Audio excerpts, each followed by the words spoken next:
For Movie Club this week, we watched Night of the Living Dead, the 1968 foray by George Romero. And this movie is important to you, whether you are standing in the United States or anywhere else in the world. If you like movies, you probably have heard of this, even if you haven't watched it. And more to the point, it's important both culturally and socially. Uh, George Romero here in this film basically outlines the future of zombie cinema. About every like little rumor or anything that came from this. Hold on. Basically, every trope or idiom we talk about zombies with comes almost directly from this movie, and it's kind of wild that, for the most part, it's relatively unchanged. Like, nobody's revolutionized zombies to a huge degree unless you want to count 28 Days Later. And even in there, they're pretty decidedly not the same thing. Although, you could make an argument that they're like cousins or something. Moreover, Duane Jones being cast in this role is a huge deal for the time because it's the first time anybody can find where a black actor was cast where it didn't explicitly call for somebody who was African American. And not only that, he's very clearly the star, the centerpiece of the entire film. It helps that Romero spent the rest of his career defending it. That's what a big deal it is that you can find Romero defending it all the time, saying he was the best person for the role. Stop asking me about him. He was the best person for the role, and honestly, it really does show because he is fantastic in the movie. He's the one part of it that doesn't feel dated. And not that there's a problem with the rest of the cast. Duane Jones just sticks out because he doesn't have that lilt from the late 60s or early 70s that, I don't know if it's a sound thing or what, but it's constant. And while it's not that big of a deal, his just sticks out as a performance because it doesn't have that. Obviously, everybody else had some sort of background. There's really only a couple of cases where they were like a producer or related to a producer, and then the one girl was, she didn't have any acting career prior to this, but, had something a little bit later. I personally watched it on Peacock, which meant I had to suffer through a couple ads, but this movie's such a big deal. You can actually go to the Wikipedia website and watch the entire film. It's right there.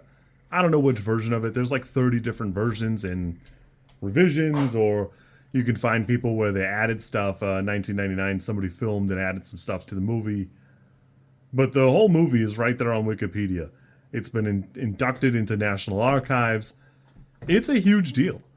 And I talk a lot about how sometimes it's important to grade a film based on how you feel or how you like the film, but it's also important to grade it with your brain.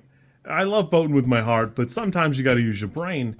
And this is one of those cases where I always say a zombie and a shark movie deserve a couple extra points just for being those things. And in this case, Night of the Living Dead really doesn't require it. Bottom to top, this movie just goes really well. It stays at a very crisp pace, and it's wild. I love reading the little like snippets where they talk about how people responded to the first couple of viewings of this movie, because it starts out so straightforward and fun, and then slowly, one by one, the cast is ticked off to where you're actually pretty sure it's just going to be Duane Jones at the end, and boy, is it not. And even above and beyond that, it seems like the people outside the farmhouse are having, it seems like there's another movie going on, and you're kind of waiting for the other foot to drop there. Really, the only standout thing that I thought was kind of peculiar is the stuff about the Jupiter probe and it being some sort of extraterrestrial fortune, something, or like, something from outer space making people turn into zombies, or ghouls as they're called in the film. But it is such a wild time. And I'm happy to indulge in any, of the deeper, like, oh, it's about capitalism, or it's, a commentary about, middle America, that type of thing. Even if you don't want to get into that conversation or dig into those roots there, the whole thing is fantastically put together. Some of the effects are done so simply and so practically. Some of the blood is chocolate syrup, not Hershey. I don't remember what the brand is, but it's so wild to think that that's probably the case because it's so uncommon now for us to watch like a black and white movie that it actually I had to go back and look at some of the stills and go, oh my god, that really is what it is. The cadaver at the top of the stairs that they don't explain, Romero made that. I think that's fantastic. The whole thing sticks together so well. This is an easy 9 for me. It's so prescient, and it did so much to guide not even just zombie genre, but horror genre on its own. It's kind of wild that this and Texas Chainsaw Massacre are both so secluded to these tiny farmhouses, and the majority of the cast doesn't make it out alive. The whole thing is fantastic. I'm glad we had it. I'm glad it's another banger for Movie Club. This is great, and I think everybody should watch this at least once. It's a nice, crisp, easy film, and it's easily digestible. I had to check. It does clock in at a crisp 96 minutes, so it's on the shorter side. Honestly, excellent feature. You kids be good. If you haven't seen it, I highly recommend you check it out. And be good. Or else. If you like this content, I'm supposed to ask you to like, comment, and subscribe. I think I think like is here, and comment is probably down there, and subscribe over there somewhere too, I think.